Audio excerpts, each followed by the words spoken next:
Imagine this. You're in India, it's 1975. Civil liberties. Suspended. It's the emergency, a really intense period of national change. A really unsettling time. And right in the middle of it all, there's this huge, very controversial push, population control. Exactly. It was national policy, but what's really fascinating is how it played out differently across the country. Today, we're going to sort of zoom in on Tamil Nadu. Right. Their specific experience with this family planning drive, mainly between 75 and 77. Yeah, our mission here is to unpack what actually happened.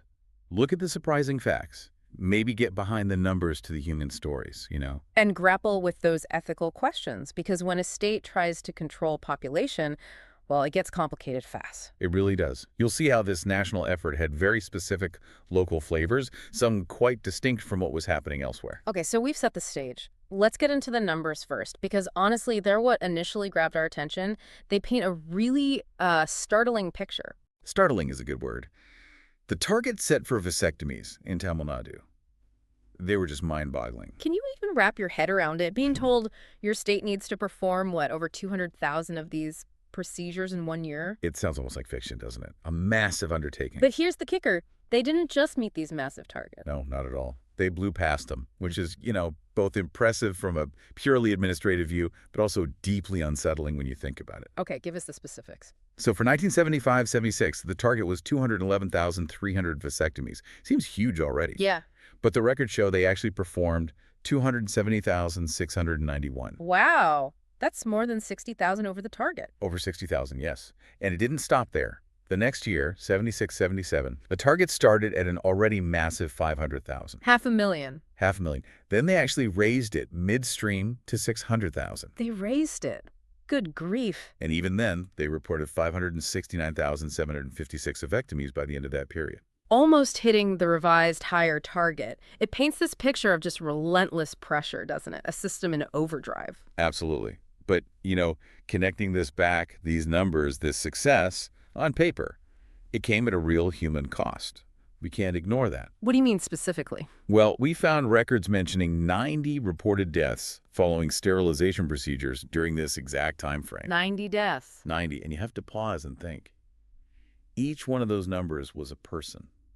A family affected, maybe losing a breadwinner, a parent. Right. It forces you to look past the statistics. It wasn't just about hitting quotas. These were lives. Precisely. It reveals this sort of chilling efficiency in carrying out the policy, maybe without the overt violence seen elsewhere, but still people died. That's a really important, maybe unsettling part of the Tamil Nadu story during the emergency. It really is. It makes you ask, how did they view that? Was it seen as an acceptable cost for achieving the goal, or just overlooked in the rush? It's hard to say definitively from this distance, but it certainly raises questions. And it leads directly to the how. How did they achieve these incredible numbers? It wasn't magic. No, it was a very deliberate system. Basically, the classic carrot and stick approach. A mix of incentives to draw people in and disincentives to push them. Okay, let's talk about the carrots first. What were they offering? Well, some quite attractive things, actually. Preferential treatment for housing loans, for example. Loans for scooters, cars, even actual house site allotments from the State Housing Board. And these were tied directly to family size. Explicitly. Offered to families with 2 or fewer children, or specifically to individuals who agreed to be sterilized. It created a very clear link. Comply, and you get tangible benefits. You can see how appealing that would be, especially for a young family maybe struggling to get ahead. Definitely. And there was more. New government employees were actually required to limit their families to 2 children. Required? Yes.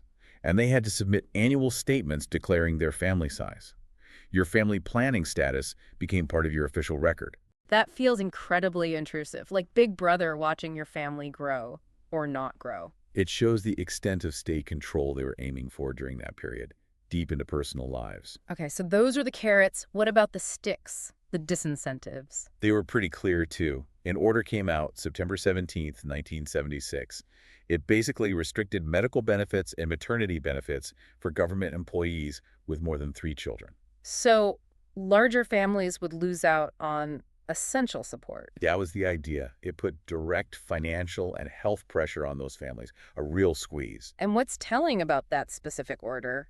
What's really interesting is how quickly it was reversed after the emergency ended. It was partially withdrawn by April 77, and then fully gone by September 77. Almost immediately. Yeah, it suggests just how much pressure was being applied during the emergency, and that maybe even the authorities knew these measures were extreme and perhaps unsustainable once things returned to normal. It really underscores the exceptional nature of that period. But okay, incentives, disincentives, that explains some of it. But we found something else, didn't we? Someone unexpected got pulled into this drive. Yes, this was one of the most surprising details we uncovered. The government roped in school teachers. Teachers. Seriously. People whose job is education. Exactly. They were put on the front line of this population control campaign. That just seems bizarre. How did that even work? What were they asked to do? Well, there was an official order, September 1976 again. It mandated that every teacher had to secure at least 2 sterilization cases per year. Mandated. Like they had to. The wording was careful. It said no compulsion, but it also clearly stated they expected active interest. That classic bureaucratic language. No compulsion, but... Precisely. In that kind of top-down system, an expectation from the state wasn't really optional, Right. It carried a lot of weight. There was an implicit threat. So picture this. You're a teacher in Tamil Nadu in 1976. You're teaching classes, grading papers, and now you also have a quota for sterilizations. Yeah. And if you exceeded your targets, there were rewards, cash prizes, state-level awards, commendations in your service file, certificates, even advanced salary increments. Wow, so they turned it into a performance metric, almost like sales. In a way, yes, but for something deeply personal and ethically fraught. And the flip side, failure wasn't taken lightly. What happened if they didn't meet the quota? There was a circular, December 8th, 1976, that actually threatened suspension or even dismissal for not fulfilling the target. Suspension or dismissal for not finding enough people to sterilize. Yes. Now, that specific circular caused a huge backlash, as you might imagine, and it was eventually withdrawn. Thank goodness. But the fact that it was even issued? It shows the extraordinary lengths the government was willing to go to, the immense pressure they put on civil servants, even teachers, to meet these quotas. It just raises such a massive question, doesn't it? What happens when you blur the lines so drastically between education and, well, this kind of public health drive? It puts individuals in an impossible position, caught between their professional ethics, their relationship with the community, and these intense demands from the state. It's both darkly comical and deeply tragic. A really chilling example of how state power can permeate unexpected parts of society during times like the emergency. Definitely. Now, despite all this pressure, all these mechanisms, Tamil Nadu always maintained something important. They claimed there were no forced sterilizations there. Right. And this is a key point of contrast with some other states, particularly in North India, like Uttar Pradesh or Bihar. What was happening there? Well, reports from those areas were much more alarming. Stories of police raids, villages being surrounded, people being physically forced into sterilization camps. You had incidents like the one in Muzaffarnagar, October 76, where police firing on a crowd protesting the drive led to riots and, tragically, 30 deaths. Horrific. And Tamil Nadu claimed nothing like that happened. No detentions under those emergency laws like MISA or DIR for opposing the program. Correct. No such detentions specifically for opposing family planning were reported in Tamil Nadu, unlike in some other places. So, on the surface, the approach seems less overtly brutal. But, and there's always a but here, isn't there? There is. Because even without that direct physical force, you still have those 90 reported deaths post-sterilization.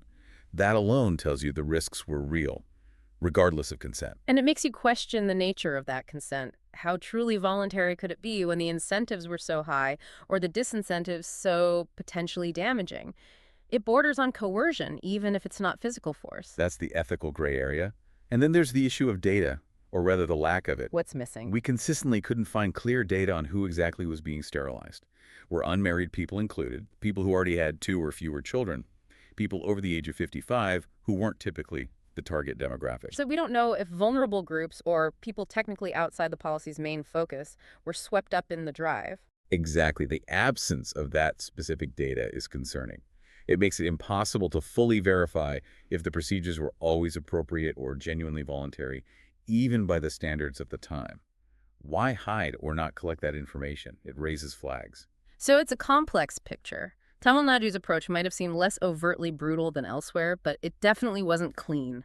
There were serious flaws, ethical ambiguities, and unanswered questions. A very nuanced reality, Less overt coercion, perhaps, but still operating in a deeply ethically compromised space, especially given the context of the emergency. Looking back, what we've talked about today, it really is a dark chapter in India's history, isn't it? This period of aggressive population control, the mix of pressure and incentives, the tragic outcomes. It absolutely is, and it serves as a crucial reminder, I think, about the potential dangers when state power, especially during times of suspended civil liberties, focuses intensely on controlling personal lives. But it's also important to connect this to the present, right? How have things changed? Massively. If you look at family planning in Tamil Nadu today, under frameworks like the National Health Mission, the entire philosophy is different. It's completely focused on voluntary participation. So, no more targets in the same way, no more coercion. No, the emphasis now is on education, providing information, empowering individuals, particularly women, to make their own informed choices about family size and spacing. It's about access to services, respect for autonomy, a total shift from that numbers-driven top-down approach of the emergency era. That's a vital evolution. Understanding that history helps us appreciate why dignity and individual choice have to be central to any public health initiative. Absolutely. It underscores that true, sustainable public health success comes from trust and respect, not from meeting quotas through pressure or fear. The lessons from the 70s were hard-learned, but they seem to have shaped a much more ethical approach today. So, just to recap, we've journeyed back to Tamil Nadu during the emergency, looked at those staggering sterilization targets, the carrot and stick methods used to achieve them, The really surprising role school teachers were forced into. and the lingering ethical questions, the deaths, the missing data, even while the state claimed no force. It's a powerful reminder that statistics always have human stories behind them. Stories of choices made under immense pressure, maybe stories of choices taken away. Which leaves us with a final thought for you, the listener. How does a society strike that balance? The balance between what might be perceived as a collective need, like population control back then, or maybe other large-scale goals today, and the absolute necessity of protecting individual rights, individual dignity. It's a question that echoed loudly back in 1975, born from that intense period. And honestly, it's a question that hasn't gone away. Yeah. It continues to be relevant, forcing us to think about the relationship between the state, the individual, and the pursuit of progress, always remembering the importance of human autonomy.